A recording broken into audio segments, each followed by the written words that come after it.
بسم اللہ الرحمن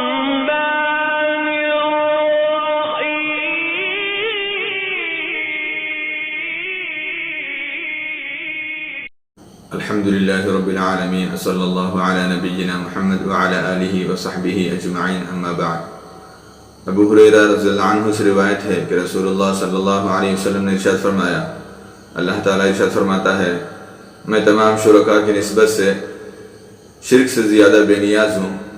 کوئی شخص جب کوئی عمل کرتا ہے اور اس عمل میں اس کے ساتھ یا کسی اور کے ساتھ مجھے شریک کرتا ہے تو میں اسے اس کے شرک کو چھوڑ دیتا ہوں، یعنی اس کو اس کے شرک کے حوالے چھوڑ دیتا ہوں۔ اس کو امام مسلم نے بیان کیا ہے، اور اس حدیث کو جو ہے حدیث قدسی کہتے ہیں، کیونکہ اس حدیث کے اندر جو ہے اللہ تعالیٰ اپنے ارشاد کو، نبی کریم صلی اللہ علیہ وسلم اللہ کے ارشاد کو بیان کرتے ہیں، تو اس لیے اس حدیث کو جو ہے حدیث قدسی کہا جاتا ہے۔ اس کے اندر اللہ کا ارشاد ہو، اللہ کا فرمان۔ اب اس حدیث کے اندر ایک ہی بات صاف ہے کہ شرک کرنے والا ہرگز جنت میں داخل نہیں ہوگا۔ بت پرستی، قبر پرستی، یہ سب چیزیں جو ہیں شرک کے اندر داخل ہیں۔ کالا دھاگا باندھنا یا کسی اور چیز پر اعتماد کرنا، کسی اور چیز پر توکل کرنا، جادو ٹوٹے کرنا اور اس پر بھروسہ کرنا، یہ سب کیا ہوگا؟ شرک ہوگا۔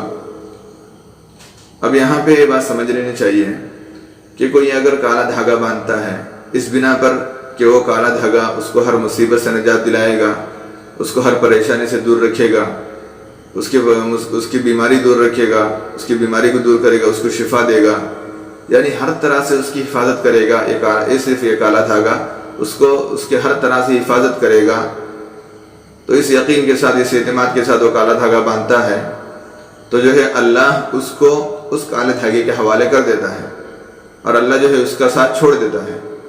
اور جس بندے کا ساتھ اللہ نے چھوڑ دیا، اس کو نجات دینے والا، اس کی مدد کرنے والا، اس کو سیدھا راہ دکھلانے والا، اس کو بھٹکنے سے بچانے والا دنیا کے اندر کوئی موجود نہیں ہے۔ وہ صرف بھٹکتے جائے گا اور آخر میں جہنم میں جا کے گرے گا۔ اس کو بچانے والا، اس کی حفاظت کرنے والا دنیا کے اندر اللہ کے علاوہ کوئی اور موجود نہیں ہوگا۔ اس لیے اللہ نے کہا کہ میں اسے اس کے شرک کے ساتھ چھوڑ دیتا ہوں۔ کوئی بت پرستی کرتا ہے، کوئی قبر پرستی کرتا ہے، تو اللہ تعالیٰ اس کو اس قبر کے حوالے، اس قبر پرستی کے حوالے، یعنی جس چیز کو اس نے اللہ کے ساتھ شریک کیا صرف اس بنا پر کہ اللہ سے جو ہے کیا کریں، اللہ کے ساتھ ہمیں ڈائریکٹ مانگنے سے یہ ہو رہا ہے کہ کسی اور کو اس کے ساتھ شامل کریں، کسی ولی کو شامل کریں، کسی پیر کو شامل کریں، ان سے مانگیں، ان سے استغاثہ کریں، یہ سب چیزیں کیا ہوگی؟ شرک کے اندر شامل ہوگی۔ اور جو شخص یہ چیزیں کرتا ہے، یہ سب کرتا ہے، اللہ تعالیٰ اسے اس کے شرک کے ساتھ چھوڑ دیتا ہے۔ اور کسی استاد نے جو ہے، کسی حضرت نے جو ہے یہ بیان دیا کہ کسی نے پوچھا ان سے کہ آپ شرک کیوں کرتے ہیں؟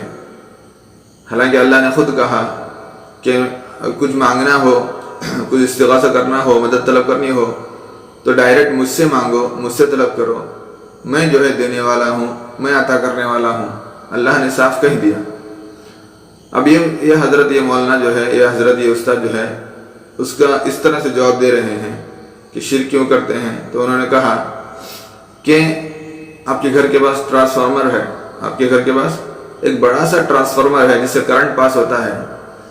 اب کیا آپ ٹرانسفارمر سے ڈائریکٹ گھر میں کرنٹ لیتے ہیں یا اس کو کسی اور اس میں ٹرانسفر کر کے اس کے وائرنگ کے ذریعے جو ہے آپ کرنٹ لیتے ہیں؟ اب ڈائریکٹ تو گھر میں ٹرانسفارمر سے کرنٹ نہیں لے سکتے۔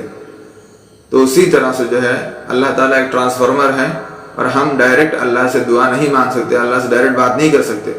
اس لیے بیچ میں جو ہے کوئی ایک مددگار، کوئی ایک حامی جو ہے ہونا چاہیے جو ہماری بات کو اللہ تک پہنچائے۔ اس لیے ہم کیا کرتے ہیں، ولیوں کو، پیروں کو جو ہے یہ مانتے ہیں کہ وہ ہماری باتیں جو ہے اللہ تک پہنچاتا ہے۔ نعوذ باللہ، یہ سراسر شرک ہوگا، اور یہ کھلا شرک ہوگا، اور یہ بے وقوفی کی باتیں ہوں گی کہ اللہ کو ٹرانسفارمر کی طرح مثال دینا، ٹرانسفارمر کی طرح سمجھنا۔ حالانکہ اللہ تعالیٰ نے قرآن کے اندر خود فرمایا کہ جو بھی مانگنا ہو مجھ سے مانگو، میرے علاوہ کسی اور سے نہ مانگو، کیونکہ دینے والا عطا کرنے والا میں ہی ہوں، تو صرف مجھے سے مانگو۔